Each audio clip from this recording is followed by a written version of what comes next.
नमस्कार, मैं हूं शशि। आइए झारखंड के टॉप 25 प्रमुख खबर जानते हैं। झारखंड कैबिनेट में 33 प्रस्ताव पर मुहर। धान खरीद 2450 रुपए। झारखंड सरकार की कैबिनेट बैठक में सोमवार को 33 महत्वपूर्ण प्रस्तावों को मंजूरी दी गई है। इस बैठक की अध्यक्षता मुख्यमंत्री हेमंत सोरेन ने की है।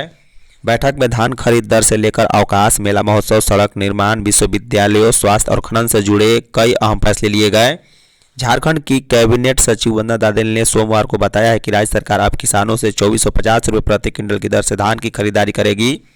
इसमें राज्य सरकार की ओर से प्रति क्विंटल 100 रुपये की विशेष सहायता भी शामिल है। बता दें, कैबिनेट ने खरीफ विपणन मौसम 25-26 और आगामी खरीफ विपणन वर्षों में किसानों से न्यूनतम समर्थन मूल्य पर धान अधिप्राप्ति के लिए झारखंड राज्य धान अधिप्राप्ति योजना की स्वीकृति दी है। वहीं खरीफ विपणन मौसम 25-26 में धान अधिप्राप्ति को लेकर धान के लिए निर्धारित न्यूनतम समर्थन मूल्य के अतिरिक्त राज्य सरकार की ओर से किसानों को बोनस की राशि की स्वीकृति दी गई है। इसके लिए कुल 48 करोड़ 60 लाख रुपए की स्वीकृति दी गई। कैबिनेट ने न्यूनतम समर्थन मूल्य और बोनस दोनों को मिलाकर ही 2450 रुपये प्रति क्विंटल धान अधिप्राप्ति की दर निर्धारित करने की स्वीकृति दी है। बता दें, कैबिनेट ने राज्य स्तरीय मेला और महोत्सव के आयोजन के लिए संशोधित मार्गदर्शिका की स्वीकृति भी दी है। जेएसएससी सीजीएल परीक्षा का रिजल्ट जारी। 1932 अभ्यर्थी सफल। झारखंड हाईकोर्ट के आदेश के बाद जेएसएससी सीजीएल 2023 का परीक्षा फल जारी कर दिया गया है। इस संबंध में झारखंड कर्मचारी चयन आयोग के परीक्षा नियंत्रक की ओर से रिजल्ट जारी किया गया। कुल 1932 अभ्यर्थियों को विभिन्न पदों के लिए सफल घोषित किया गया है। बता दें, झारखंड हाईकोर्ट ने 3 दिसंबर को प्रकाश कुमार व अन्य की ओर से दायर जनहित याचिका पर सुनवाई करते हुए आयोग को सीजीएल परीक्षा का रिजल्ट शीघ्र प्रकाशित करने व राज्य सरकार को सफल अभ्यर्थियों की नियुक्ति प्रक्रिया पूरी करने का आदेश दिया था। हाई कोर्ट के उक्त आदेश के आलोक में ही जेएसएससी ने परीक्षा प्रकाशित किया है। आयोग ने कहा है कि सभी चयनित अभ्यर्थियों के अंक, कट ऑफ और विभागवार रिक्तियों के अनुसार अंतिम सूची छठे चरण की सभी प्रक्रिया पूरी होने के बाद जेएसएससी की आधिकारिक वेबसाइट पर उपलब्ध कराई जाएगी। यह जानकारी परिणाम सूची जारी करने के बाद अलग से प्रकाशित की जाएगी। बता दें कि सामान्य स्नातक संयुक्त प्रतियोगिता परीक्षा विगत 10 वर्षों से आयोजित की जा रही है, लेकिन कई कारणों से प्रक्रिया पूरी नहीं हो पाती थी।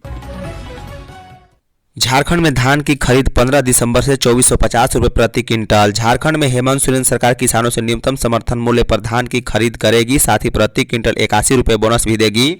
मंत्रिमंडल ने सोमवार को इससे संबंधित प्रस्ताव को मंजूरी दे दी है। सरकार ने फैसला किया है कि राज्य के किसानों को वित्तीय वर्ष 25-26 में फसलों के लिए केंद्र के न्यूनतम समर्थन मूल्य के अलावा धान पर 81 रुपये प्रति क्विंटल का बोनस दिया जाएगा। कैबिनेट की बैठक के बाद कैबिनेट सचिव वंदना दादेल ने संवाददाताओं से कहा है कि मंत्रिमंडल ने किसानों से धान खरीदने पर बोनस के तौर पर 48.60 करोड़ रुपए मंजूर किए हैं। एमएसपी और अतिरिक्त बोनस को मिलाकर धान का मूल्य 2450 रुपये प्रति क्विंटल तय किया गया है। बता दें, केंद्र ने वित्तीय वर्ष 25-26 में धान के लिए 2369 रुपये प्रति क्विंटल एमएसपी तय किया है। इसका मतलब है कि किसानों को झारखंड सरकार 81 रुपये प्रति क्विंटल अतिरिक्त मिलेगा। वहीं वंदना दादेल ने कहा है कि किसानों को सरकारी खरीद वाले धान का भुगतान पहले की तरह किस्तों में नहीं बल्कि अब एक मुश्त में किया जाएगा। झारखंड विधानसभा के शीतकालीन सत्र में 7721 करोड़ का अनुपूरक बजट पेश। झारखंड विधानसभा के शीतकालीन सत्र के दूसरे दिन की कार्रवाई हंगामे और विधायी कार्यों के बीच पूरी हुई है। भाजपा विधायकों के जोरदार विरोध के बीच सदन में 7721 करोड़ का द्वितीय अनुपूरक बजट पेश किया गया और इसके साथ ही सदन की कार्रवाई 9 दिसंबर तक के लिए स्थगित कर दी गई। बता दें कि हंगामे के बीच सदन की कार्रवाई 12 बजे तक के लिए स्थगित कर दी गई थी, जब पुनः 12 बजे सदन की कार्रवाई शुरू हुई और सबसे पहले नेता प्रतिपक्ष ने शून्य काल पर ही सवाल उठाए तो कहा है कि शून्य काल की सूचनाओं हम तो देते हैं, लेकिन इस पर कोई कार्रवाई नहीं होती। इसी बीच बाबूलाल मरांडी ने कहा है कि जो मामला हम उठा रहे हैं वह छात्रों और किसानों के लिए जरूरी है, इसलिए सभी मामलों को छोड़कर इस विषय पर चर्चा होनी चाहिए। बाबूलाल मरांडी ने कहा है कि छात्रवृत्ति के अभाव में छात्र उपयोग में बर्तन मांजने को विवश है और किसान का धान सरकार नहीं खरीद रही है, उन्हें अपने मेहनत के धान को कम कीमत पर बेचना पड़ रहा है। केंद्र सरकार ने की छात्रवृत्ति राशि में कटौती। विधानसभा में पिछड़े वर्ग के बच्चों को छात्रवृत्ति की राशि मिलने में हो रही विलंब को लेकर सोमवार को सदन की शुरुआत से ही भाजपा एवं आजसू के विधायक हमलावर दिख रहे थे। विपक्ष ने इस विषय पर सरकार को घेरने की रणनीति पहले बनाई थी, लेकिन सरकार के उत्तर के बाद नेता प्रतिपक्ष एवं अन्य विधायकों को कोई जवाब नहीं सूझ रहा था।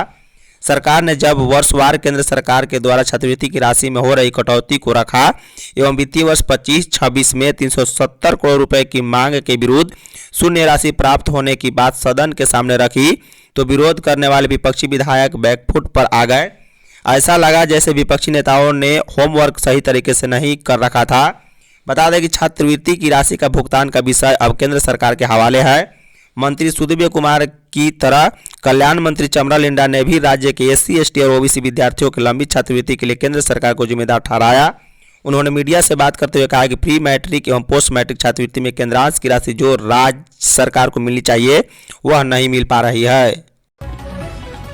झारखंड में ला नीना के असर से फरवरी अंत तक कड़ाके की ठंड। इस वर्ष बंगाल की खाड़ी में 5 बार से अधिक लो प्रेशर जोन तैयार हुआ है। मानसून की सक्रियता ने जहां पश्चिमी विक्षोभ के सक्रिय होने की संभावना को बढ़ा दिया है, वहीं दूसरी ओर उत्तर पश्चिमी दिशा से आ रही ठंडी हवा ने राजधानी रांची समेत पूरे राज्य का तापमान गिरा दिया। इसका असर दिसंबर से लेकर फरवरी 2026 के अंत तक बने रहने की संभावना है। बता दें प्रशांत महासागरीय क्षेत्र में सक्रिय ला नीना स्थिति बनने के कारण भी इस वर्ष ठंड का असर लगातार बढ़ रहा है। इसका असर फरवरी 2026 के अंत तक बना रहेगा, जबकि मार्च मध्य से असर कम होने लगेगा।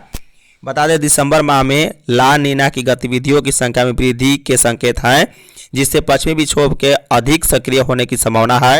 ये बातें मौसम विज्ञान केंद्र रांची के वरीय वैज्ञानिक अभिषेक आनंद ने बताया है। छात्रवृत्ति भुगतान और धान खरीद में देरी पर विधानसभा में हंगामा। झारखंड विधानसभा के शीतकालीन सत्र में छात्रवृत्ति भुगतान और धान अधिप्राप्ति में हो रही देरी का मुद्दा दिन भर हावी रहा।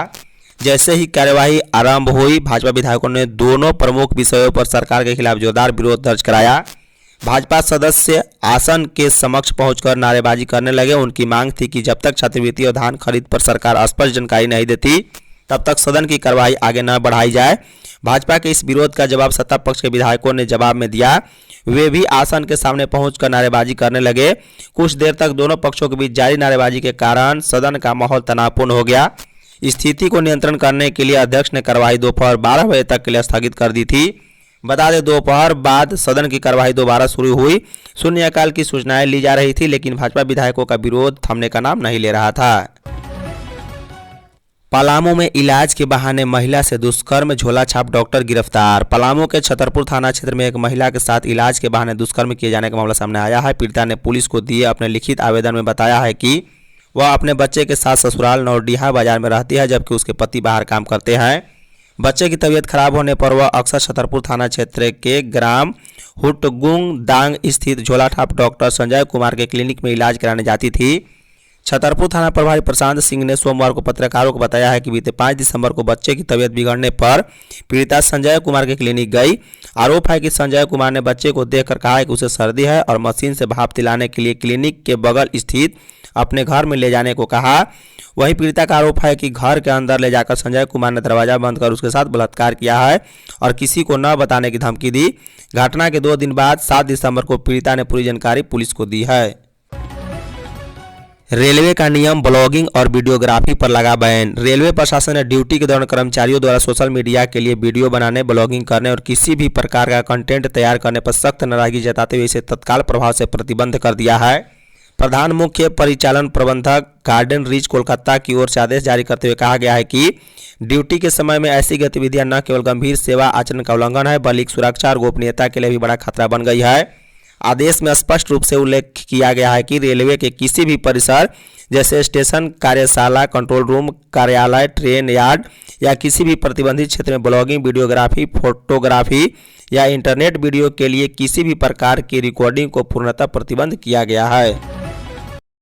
ऑनलाइन गेमिंग कर्ज का खौफनाक अंत, IRB जवान समेत 3 गिरफ्तार। साहिबगंज नगर थाना क्षेत्र के तलबना निवासी विश्वनाथ गुप्ता हत्याकांड का पुलिस ने उद्भेदन कर दिया है। मामले में मृतक के चचेरे पोते तथा IRB जवान सुमित कुमार गुप्ता 30 वर्षीय को गिरफ्तार किया गया।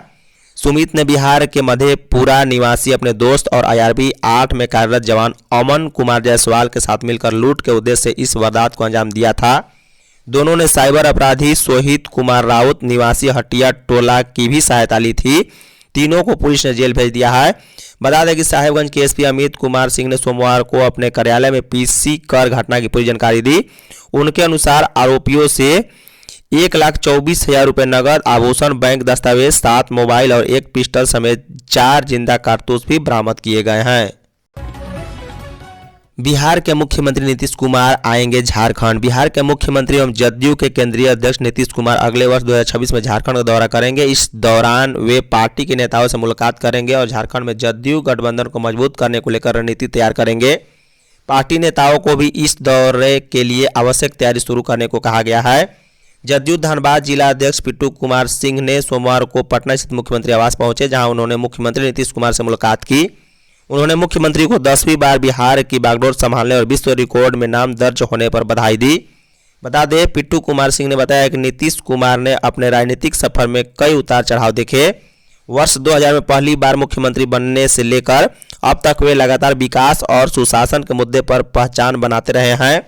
हाल ही में संपन्न हुए बिहार विधानसभा चुनाव 25 में एनडीए की शानदार जीत के बाद वे 10वीं बार मुख्यमंत्री बने, जो अपने आप में ऐतिहासिक उपलब्धि है। पूर्वी सिंहभूम में मैट्रिक इंटर के 101 केंद्रों पर होगी परीक्षा। झारखंड के पूर्वी सिंहभूम जिले में माध्यमिक, मैट्रिक एवं इंटरमीडिएट परीक्षा 2026 के सफल संचालन के लिए उपायुक्त कर्ण सत्यार्थी की अध्यक्षता में समाहरणालय के कार्यालय कक्ष में समीक्षा बैठक आयोजित हुई। इस बैठक में परीक्षा केंद्र एवं मूल्यांकन केंद्र के चयन की विस्तृत समीक्षा की गई और संबंधित अधिकारियों को आवश्यक दिशा निर्देश दिए गए। उपायुक्त ने स्पष्ट कहा है कि परीक्षा के दौरान पारदर्शिता, सुरक्षा और नकल विरोधी वातावरण सर्वोच्च प्राथमिकता होगी। उन्होंने सभी केंद्रों पर निम्न सुविधाओं की विशेष समीक्षा के निर्देश दिए। उन्होंने कहा कि परीक्षा केंद्र पर साफ सफाई, पेयजल व्यवस्था, लैट्रिन, शौचालय और पर्याप्त बैठने की सुविधा, सीसीटीवी कैमरे और केंद्र पर सुरक्षा बलों की तैनाती रहेगी। साथ ही उन्होंने कहा है कि सभी प्रशासनिक तैयारियां समय से पहले पूरी कर ली जाए ताकि परीक्षा संचालन सुचारू रूप से हो सके। आईपीएल की तर्ज पर झारखंड में होगा जेपीएल। झारखंड में गोड्डा सहित 12 शहरों में झारखंड राज्य क्रिकेट संघ की ओर से क्रिकेट अकादमी का निर्माण किया जाएगा। वहीं आईपीएल की तर्ज पर अगले साल से झारखंड प्रीमियर लीग जेपीएल की भी शुरुआत की जाएगी। गोड्डा में राज्य स्तरीय स्टेडियम का निर्माण भी जेएससीए के फंड से कराया जाएगा। इसके लिए सदर प्रखंड के परसोती मैदान को चिन्हित किया गया। रविवार को गोड्डा में जीपीएल के फाइनल में पहुंचे झारखंड क्रिकेट संघ के संयुक्त सचिव सह पूर्व अंतर्राष्ट्रीय क्रिकेटर शहबाज ने उक्त बातचीत के दौरान कही है। इधर क्रिकेट अकादमी और राज्य स्तरीय स्टेडियम के मामले में जिला क्रिकेट संघ की मांग पर झामो जिला अध्यक्ष प्रेमनंद मंडल ने जिला प्रशासन से वार्ता की है, जिसमें प्रशासन ने सकारात्मक पहल का आश्वासन दिया। ऐसे में यहां क्रिकेट प्रेमियों के लिए आशा की नई किरण जगी है। धनबाद के राजपूत बस्ती छोड़ने को तैयार नहीं है लोग, आंदोलन की चेतावनी। धनबाद के केंदुआ गैस रिसाव प्रभावित इलाके के लोग कहीं भी जाने को तैयार नहीं है। इस कांड के लिए सीधे तौर पर बीसीसीएल को जिम्मेदार ठहराया गया। उनका साफ कहना है कि बीसीसीएल प्रभावित इलाके के सभी हवा चालक, पंखा घर आदि को शुरू करे। पहले गैस रिसाव को रोका जाए। सोमवार को प्रभावित इलाके के लोग एकजुट होकर सामने आए और अपनी बातों को रखा। लोगों ने चेतावनी दिया है कि यदि पंखा घरों को चालू नहीं किया गया तो 2 दिनों बाद पीवी एरिया और कुसुंडा में संचालित आउटसोर्सिंग को ठप करा दिया जाएगा। सोमवार को सभी लोग एकजुट हुए और अपनी बातों को रखा। स्थानीय महिला ने कहा है कि यहाँ के लोग कहीं नहीं जाना चाहते, बैलगाड़ियों को देखकर आए हैं, वहाँ रोजी रोजगार का कोई साधन नहीं है। केंदुआ में पीढ़ी दर पीढ़ी रहते आ रहे हैं। वहीं सामाजिक कार्यकर्ता और स्थानीय निवासी अवधेश पासवान ने कहा है कि कोई कहीं जाने वाला नहीं है। लोहरदगा में नक्सलियों के खिलाफ बड़ा अभियान जारी। लोहरदगा जिले में नक्सलवाद के खिलाफ चलाए जा रहे अभियान पर पुलिस प्रशासन ने बड़ा दावा किया है। जिले के पुलिस अधीक्षक सादिक अनवर रिजवी ने कहा है कि अगले 1 महीने के भीतर लोहरदगा से नक्सली गतिविधियों का पूरी तरह सफाया कर दिया जाएगा। उन्होंने साफ कहा है कि चाहे माओवादी संगठन हो, जेजेएमपी हो या टीपीसी, किसी भी नक्सली गुट को बख्शा नहीं जाएगा। लोहरदगा जिले में नक्सलियों के खिलाफ पुलिस और सुरक्षा बलों का अभियान निर्णायक चरण में है। लगातार कार्रवाई, गिरफ्तारी और हथियारों की बरामदगी से नक्सली कमजोर हुए हैं। आने वाले 1 महीने में जिले में नक्सलवाद समाप्त हो जाएगा। पुलिस और सुरक्षा बलों की लगातार कार्रवाई से नक्सली संगठनों की कमर टूट चुकी है। अब जिले में सिर्फ माओवादी संगठन का रीजनल कमांडर और 15 लाख रुपए का इनामी नक्सली रविंद्र गांजू ही सक्रिय बना हुआ है। जयराम महतो ने कहा, सदन में सवालों का जवाब न मिलना चिंताजनक। जेएलकेएम के अध्यक्ष और विधायक जयराम महतो ने सोमवार को विधानसभा परिसर में मीडिया से बातचीत करते हुए झारखंड की वर्तमान परिस्थितियों पर गंभीर चिंता जताई है। उन्होंने कहा है कि राज्य की वस्तु स्थिति ठीक नहीं है। सड़क से लेकर सदन तक लोग अपनी मांगों को लेकर आंदोलनरत है, लेकिन सरकार की ओर से कहीं से भी संतोषजनक प्रक्रिया नहीं मिल रही। सदन में खासकर जन समस्याओं के सवालों का जवाब नहीं मिल रहा। यह बेहद ही चिंताजनक स्थिति है। जयराम महतो ने आरोप लगाया है कि सदन में लगातार अल्पसूचित, ध्यानाकर्षण और शून्यकाल के प्रश्न उठाए जा रहे हैं, लेकिन विभाग कोई जवाब नहीं दे रहा। अधिकारी मौन है और मंत्री टाल मटोल कर रहे हैं। सदन में भी जवाब नहीं मिल पा रहा है। उन्होंने कहा है कि जब साल में 2-3 बार ही सत्र आहूत होता है, इस पर जनता का करोड़ों रुपए खर्च होते हैं, इसके बावजूद सदन में उठाए जा रहे मुद्दों को दरकिनार किया जा रहा है, तो यह स्थिति बेहद ही दुखद है। मनरेगा कर्मियों से मिली मंत्री दीपिका पांडे। ग्रामीण विकास एवं पंचायती राज विभाग के मंत्री दीपिका पांडे सिंह सोमवार को मनरेगा कर्मियों की समस्याएं उनके प्रदर्शन स्थल पर पहुंचकर सुनी। भीड़ में मौजूद सैकड़ों कर्मियों मंत्री के समक्ष खुलकर अपनी समस्याएं रखी। मनरेगा कर्मियों ने मंत्री के समक्ष ग्रेड पे निर्धारण करने, नियमितीकरण करने, सेवा सुरक्षा नीति लागू करने और सामाजिक सुरक्षा सुनिश्चित करने और बर्खास्तगी मामले की पारदर्शी सुनवाई के लिए अपीलीय प्राधिकार की स्थापना की मांग रखी है। कर्मियों ने कहा है कि वे वर्षों से मनरेगा के आधारभूत ढांचे को संभाल रहे हैं, इसलिए उनकी सेवा शर्तों का स्पष्ट और अस्थायी समाधान जरूरी है। वहीं मंत्री ने सभी कर्मियों की बातें सुना और उन्हें आश्वस्त किया है कि हर न्यायोचित मांग पर व्यापक समीक्षा की जाएगी। उन्होंने कहा कि राज्य सरकार मनरेगा कर्मियों की चिंताओं को लेकर पूरी संवेदनशीलता और प्रतिबद्धता के साथ काम कर रही है। रांची के डोरंडा में 2 गुटों में झड़प, पुलिस बल तैनात। रांची के डोरंडा थाना क्षेत्र स्थित तुलसी चौक पुराना हाई कोर्ट के समीप सोमवार को उस वक्त तनाव और अफरा तफरी मच गई है जब अचानक 2 गुटों के बीच हिंसक झड़प और मारपीट हो गई है। इस घटना में कई लोग की घायल होने की सूचना है, जिसमें कुछ की हालत गंभीर बताई जा रही। प्रत्यक्षदर्शियों और स्थानीय सूत्रों के मुताबिक यह हिंसक घटना स्थानीय आपराधिक गिरोह अली गैंग के सदस्यों द्वारा 2 गुटों के बीच हुए विवाद के बाद अंजाम दी गई। दोनों गुटों में मारपीट के बाद पूरे इलाके में भगदड़ मच गई है। घटनास्थल पर पुलिस के पहुंचते ही आरोपित भागने लगे। इसी दौरान अली गैंग का एक संदिग्ध सदस्य पुलिस से बचने की कोशिश में एक छत से कूद गया। कूदने के कारण उसका पैर टूट गया है। सूत्रों के अनुसार यह वही युवक है जिसकी तलाश पुलिस को कई वर्ष पुराने आपराधिक मामले में थी। मंत्री इरफान अंसारी ने कहा, सदन में भ्रामक जानकारी न दे प्रदीप यादव। झारखंड विधानसभा के शीतकालीन सत्र में सोमवार को कांग्रेस के विधायक दल के नेता प्रदीप यादव ने सदन में हंसडीहा अस्पताल में हुई करोड़ों रुपए की चोरी का मामला उठाया और सरकार से मामले के दोषियों के खिलाफ कड़ी कार्रवाई की मांग की है। वहीं बाद में मामले पर स्वास्थ्य मंत्री डॉक्टर इरफान अंसारी ने इस संबंध में प्रेस विज्ञप्ति जारी कर आपत्ति जताई। उन्होंने प्रदीप यादव के आरोपों को पूरी तरह भ्रामक और तथ्यहीन बताया। मंत्री ने कहा है कि मामला सामने आते ही तुरंत कार्रवाई की गई और मामले में प्राथमिकी दर्ज हो चुकी है।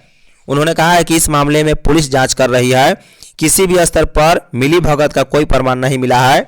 मंत्री ने कहा है कि दोषी चाहे कोई भी हो बख्शा नहीं जाएगा।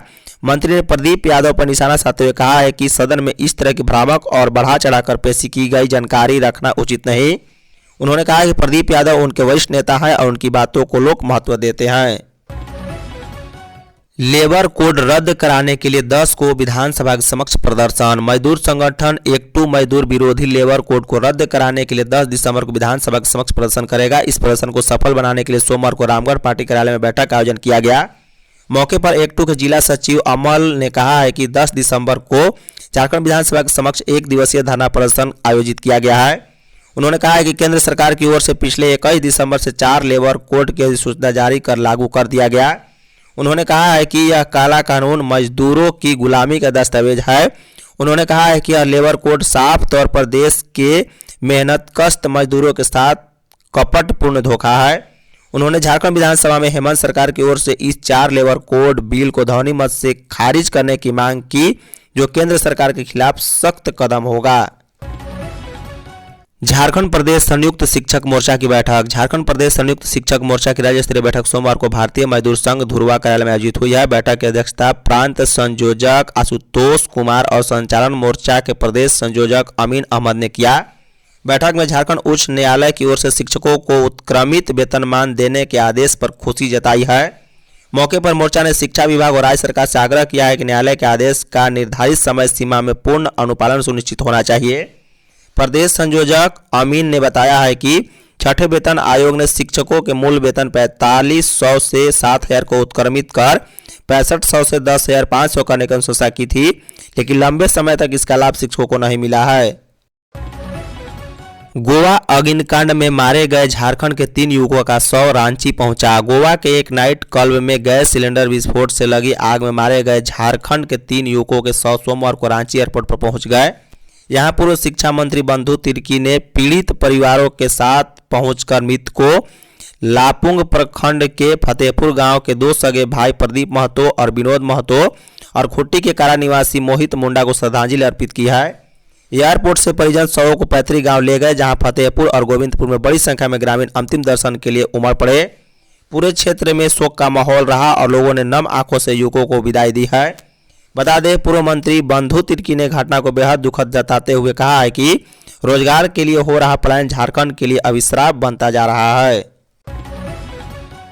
दुमका से नाबालिग की तस्करी मामले में 3 महिला गिरफ्तार। दुमका जिले के सरैयाहाट थाना पुलिस ने नाबालिग लड़की को बिहार में बेच देने के मामले में 3 महिला सहित 4 आरोपितों को गिरफ्तार कर न्यायिक हिरासत में सोमवार को जेल भेज दिया है।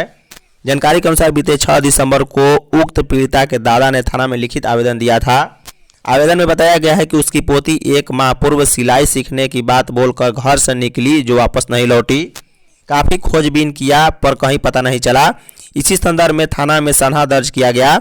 सनहा के सत्यापन और जांच के क्रम में पुलिस को यह पता चला है कि लापता उक्त लड़की मुजफ्फरपुर बिहार में है।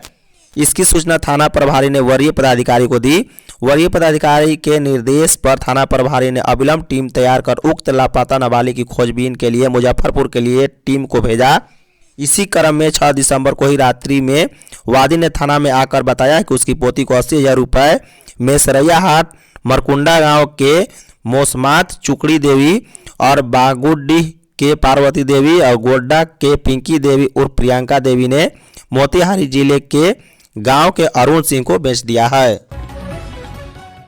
शीतलहर में स्कूल टाइमिंग में नहीं हुआ बदलाव। राजधानी में कड़ाके की ठंड लगातार बढ़ रही है। शीतलहर के कारण आम जनजीवन प्रभावित हो रहा है, लेकिन रांची के अधिकांश स्कूलों में अभी तक समय में बदलाव नहीं किया गया। इसका सबसे ज़्यादा असर छोटे बच्चों पर पड़ रहा है, जिन्हें सुबह सुबह बर्फीली हवा और कोहरे के बीच स्कूल के लिए निकलना पड़ता है। अभिभावकों का कहना है कि कई जगहों पर बच्चे सुबह 6 बजे ही बस स्टॉप पर खड़े हो जाते हैं। तापमान में गिरावट के बीच हाथ पैर शून्य हो जाते हैं, लेकिन स्कूल बस के आने तक उनके पास इंतजार के अलावा कोई विकल्प नहीं होता। बता दें, कई स्कूलों में केजी और प्रेप के बच्चों को भी उसी कठोर मॉर्निंग शिफ्ट में भेजना पड़ रहा है। इससे नन्हे बच्चों की परेशानी और बढ़ गई है। लोहरदगा में धान खरीद 15 दिसंबर से निबंधन प्रारंभ। लोहरदगा उपायुक्त डॉक्टर ताराचंद्र की अध्यक्षता में सोमवार को पंचायत कर गोइठ का 17वां संस्करण आयोजित किया गया। वीडियो कॉन्फ्रेंसिंग के माध्यम से सभी पंचायतों के मुखिया को संबोधित करते हुए उपायुक्त ने कहा है कि राज्य में धान अधिप्राप्ति का कार्य 15 दिसंबर से प्रारंभ होने वाला है। इसके लिए लोहरदगा जिला में 25 धान अधिप्राप्ति केंद्र निर्धारित किए गए। इच्छुक किसान इन्हीं 25 धान अधिप्राप्त केंद्रों पर अपना धान दे, ताकि सरकार की ओर से बेहतर मूल्य आपको प्राप्त हो सके। किसानों को संबंधित लैब्स और एफपीओ में धान देने के 1 सप्ताह के उपरांत सरकार द्वारा उन्हें धान की कीमत एकमुश्त की जाएगी। जिला के किसानों से अपील की है कि वे ज़्यादा से ज़्यादा संख्या में अपना निबंधन कराएं और धान का बेहतर मूल्य पाएं। धन्यवाद।